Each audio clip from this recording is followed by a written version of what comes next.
Korode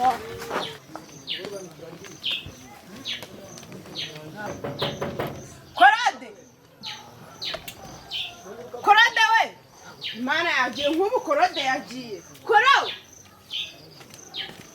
kuko iki cyana ubu cyagiye mu baturanyi cyasubiye Korode kimurwana koko niko Koro ndamenya koko mushakira he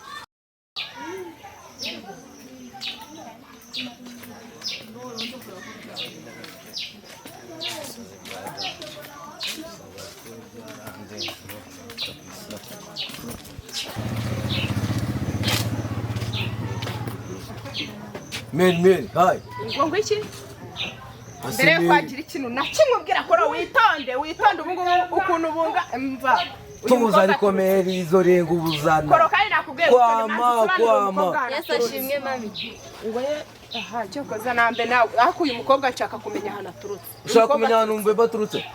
Ngo ni umuki? Umubebi. Hanyuma si nguyu ko mbona akuze yabaye baby ryari. Akuze ikizakoze ikingura natari ni generation yanjye. Kandi Koro buri shamana kandi Meri gituza munyacyaro cy'ubureka ubwo munyacyaro by'uko. Turutse cyambari batane aha naturutse ngakwama nkubwira naturutse ngo ngirene kwama nibyo bigezweho rwose Koro manzi uvuge neza ngiye nigeze nkwigisha ibyo bintu uri muravuga nari uyu mukobwa aturutse he tuza mbwira ndakubaza uyu mukobwa aturutse icyo ni kibazo nari kamubwira ndo turutse twe turimo turatigita turi guturuka hano murimo muragira ute muratigita se muri ko niriwe hano ko namutingiza Koro wagiye ufata ariko wagiye ufata kw'Imana Meri nuka munyacyaro bikabije hanyuma sari wagiye he wabonaga ngende inuza hano ndi icyapa hano nagiye kureba baby wanjye man nagiye kureba baby wanjye ibintu muri kuvuga ni ibiki ako ngemera umunsi umwe nge mbabona nzanagubuka nkiviramo uvuze guki wacyane Koro kagira